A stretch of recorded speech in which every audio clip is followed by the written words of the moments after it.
Hello. ERP നെക്സ്റ്റിലെ manufacturing process കേൾക്കുമ്പോൾ കുറച്ച് complicated ആയിട്ട് തോന്നാമല്ലേ? പക്ഷെ പേടിക്കണ്ട, ഇത് വളരെ സിമ്പിളായിട്ട് ഒരു കേക്ക് ഉണ്ടാക്കുന്നത് പോലെ നമുക്ക് മനസ്സിലാക്കിയെടുക്കാം. റെഡിയല്ലേ? അപ്പോ നമ്മളിന്ന് എന്തൊക്കെയാണ് നോക്കാൻ പോകുന്നതെന്ന് വെച്ചാൽ, ഒരു പ്രോഡക്റ്റ് പ്ലാൻ ചെയ്യുന്നത് മുതൽ അത് ഉണ്ടാക്കിയെടുക്കുന്നത് വരെയുള്ള ഒരു യാത്രയാണ്. ഈ 5 സ്റ്റെപ്പുകളിലൂടെ നമുക്ക് ഒരുമിച്ച് പോകാം. ഓക്കെ, അപ്പം നമുക്ക് ആദ്യത്തെ ഭാഗത്തേക്ക് കടക്കാം. എന്തുകൊണ്ടാണ് ERP നെക്സ്റ്റിലെ ഈ മാനുഫാക്ചറിംഗ് മൊഡ്യൂളിന് ഇത്ര പ്രാധാന്യം വരുന്നത്? ഏതൊരു മാനുഫാക്ചറിംഗ് കമ്പനിയും നേരിടുന്ന ഏറ്റവും വലിയ ചോദ്യമാണിത്, അല്ലേ? കറക്റ്റ് സമയത്ത് വേണ്ട സാധനങ്ങൾ കിട്ടണം, മെഷീനുകൾ റെഡിയായിരിക്കണം, ആൾക്കാർ വേണം. ഇതെല്ലാം കൂടി ഒരുമിച്ച് കൊണ്ടുപോകുന്നത് ശരിക്കും ഒരു തലവേദനയാണ്. എന്തെങ്കിലും ഒന്ന് ചെറുതായി പാളിയാൽ മതി, മൊത്തം പ്രൊഡക്ഷനും താളം തെറ്റും. അപ്പോ ഈ പ്രശ്നം പരിഹരിക്കാൻ നമുക്കൊരു സിമ്പിൾ ഐഡിയ ഉപയോഗിക്കാം. ഒരു നല്ല കേക്ക് ഉണ്ടാക്കണമെങ്കിൽ നമുക്ക് എന്ത് വേണം? നല്ലൊരു റെസിപ്പി, അല്ലേ? അതുപോലെ തന്നെ ഒരു പ്രോഡക്റ്റ് കൃത്യമായി ഉണ്ടാക്കിയെടുക്കാൻ ERP നെക്സ്റ്റ് നമുക്കൊരു ഡിജിറ്റൽ റെസിപ്പി തരുന്നു. ശരി, അപ്പൊ നമ്മുടെ റെസിപ്പിയിലെ ആദ്യത്തെ സ്റ്റെപ്പ് എന്താ? സിമ്പിളാണ്. നമ്മൾ എന്താണ് ഉണ്ടാക്കാൻ പോകുന്നതെന്ന് സിസ്റ്റത്തിന് പറഞ്ഞു കൊടുക്കണം. ERP നെക്സ്റ്റിൽ നമ്മൾ എന്ത് ചെയ്താലും അതിന്റെ എല്ലാം തുടക്കം ഈ ഐറ്റം എന്നതിൽ നിന്നാണ്. നിങ്ങൾ വാങ്ങുന്നതോ വിൽക്കുന്നതോ ഉണ്ടാക്കുന്നതോ ആയ എന്തിനേയും നമ്മൾ ഐറ്റം എന്നാണ് വിളിക്കുക.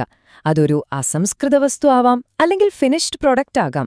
നമ്മുടെ ഉദാഹരണത്തിൽ പറഞ്ഞാൽ ഇതാണ് നമ്മുടെ കേക്ക്. ഈ ടേബിൾ നോക്കിയാൽ സംഭവം ക്ലിയർ ആകും, അല്ലേ? ERP നെക്സ്റ്റിലെ ഐറ്റം എന്ന് പറയുന്നത് നമ്മുടെ കേക്കാണ്. ബിൽ ഓഫ് മെറ്റീരിയൽസ് എന്ന് വെച്ചാൽ കേക്കിന് വേണ്ട ചേരുവകളുടെ ലിസ്റ്റ്. റൂട്ടിംഗ് ആണ് അതുണ്ടാക്കാനുള്ള സ്റ്റെപ്പ് ബൈ സ്റ്റെപ്പ് നിർദ്ദേശങ്ങൾ. പിന്നെ വർക്ക് ഓർഡർ എന്ന് പറഞ്ഞാൽ ബേക്കർക്ക് കൊടുക്കുന്ന ബേക്ക് ചെയ്യാനുള്ള ഓർഡർ. കണ്ടോ, എത്ര സിമ്പിളാണ്? ഓക്കേ, അപ്പൊ എന്താണ് ഉണ്ടാക്കേണ്ടതെന്ന് നമുക്കറിയാം. ഇനി അടുത്തത്, അതെങ്ങനെയാണ് ഉണ്ടാക്കേണ്ടതെന്ന് തീരുമാനിക്കണം. ഈ റൂട്ടിംഗ് എന്ന് പറയുന്നത് നമ്മുടെ റെസിപ്പി ബുക്കിലെ ഏറ്റവും ഡീറ്റെയിൽഡ് ആയ നിർദ്ദേശങ്ങളാണ്. ഓരോ ജോലിയും എവിടെ വെച്ച് ചെയ്യണം, എങ്ങനെ ചെയ്യണം, എത്ര സമയമെടുക്കും, എന്ത് ചെലവ് വരും, ഇങ്ങനെയുള്ള എല്ലാ കാര്യങ്ങളും ഇതിൽ കൃത്യമായി രേഖപ്പെടുത്തും. ഇതുള്ളതുകൊണ്ടാണ് നമ്മൾ എപ്പോൾ ഉണ്ടാക്കിയാലും ഒരേപോലത്തെ ക്വാളിറ്റിയുള്ള പ്രോഡക്റ്റ് കിട്ടുന്നത്.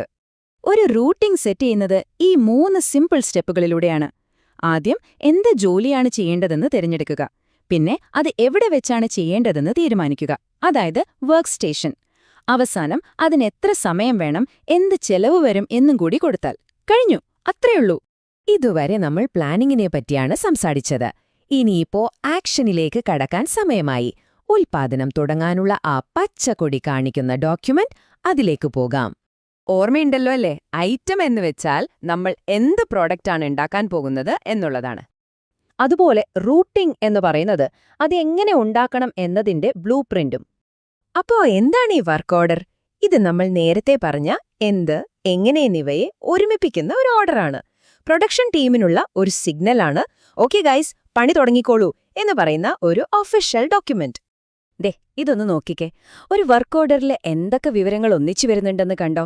ഏത് പ്രോഡക്റ്റ്, എത്ര എണ്ണം വേണം, അതിനു വേണ്ട സാധനങ്ങളുടെ ലിസ്റ്റ്, ചെയ്യേണ്ട ജോലികൾ, റോ മെറ്റീരിയൽസ് എവിടെ നിന്നെടുക്കണം, എവിടെ വെച്ച് ഉണ്ടാക്കണം, ഉണ്ടാക്കി കഴിഞ്ഞ് എവിടെ കൊണ്ടുപോയി വെക്കണം, ഇങ്ങനെ വേണ്ട എല്ലാ വിവരങ്ങളും ഒരൊറ്റ സ്ഥലത്ത് ഈ വർക്ക് ഓർഡറിലുണ്ടാവും. ഇനി കുറച്ചുകൂടി അഡ്വാൻസ്ഡ് ആയിട്ടുള്ള പക്ഷെ പലപ്പോഴും ആവശ്യമായി വരുന്ന ഒരു കാര്യം നോക്കാം. അപ്പോഴാണ് ഈ സിസ്റ്റം എത്രത്തോളം ഫ്ലെക്സിബിൾ ആണെന്ന് നമുക്ക് ശരിക്കും മനസ്സിലാവുക. Sub contracting.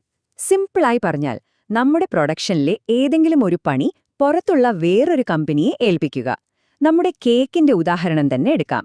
കേക്ക് നമ്മളുണ്ടാക്കും, പക്ഷെ അതിന്റെ മുകളിലെ ഐസിംഗ് ചെയ്യാൻ മാത്രം ഒരു സ്പെഷ്യാലിറ്റി ബേക്കറിക്ക് കൊടുക്കുന്നില്ലേ? അതുപോലെ ERP നെക്സ്റ്റ് ഉപയോഗിച്ച് 2 തരം സബ് കോൺട്രാക്ടിങ്ങും നമുക്ക് മാനേജ് ചെയ്യാം. ഒന്നുകിൽ നമ്മൾ നമ്മുടെ ഒരു ജോലി പുറത്തുള്ള ഒരാൾക്ക് കൊടുക്കുന്നു, അല്ലെങ്കിൽ മറ്റൊരാളുടെ ജോലി നമ്മൾ ഏറ്റെടുത്ത് അവർക്ക് വേണ്ടി ചെയ്യുന്നു. ഈ 2 കാര്യങ്ങളും സിസ്റ്റത്തിൽ വളരെ എളുപ്പത്തിൽ ട്രാക്ക് ചെയ്യാൻ പറ്റും. അപ്പൊ നമ്മൾ ഇതുവരെ പറഞ്ഞ കാര്യങ്ങളൊന്ന് ചുരുക്കിയാൽ ഇതാണ് നമ്മുടെ പ്രൊഡക്ഷൻ റെസിപ്പി. സ്റ്റെപ്പ് 1 ഐറ്റം നിർവചിക്കുക, അതായത് നമ്മുടെ കേക്ക്. സ്റ്റെപ്പ് 2 റൂട്ടിംഗ് ഉണ്ടാക്കുക, അതായത് നിർദ്ദേശങ്ങൾ. സ്റ്റെപ്പ് 3 വർക്ക് ഓർഡർ കൊടുക്കുക. സ്റ്റെപ്പ് 4 നിർമ്മാണം തുടങ്ങുക. അപ്പോ പോകുന്നതിന് മുൻപ് ഒരു ചോദ്യം.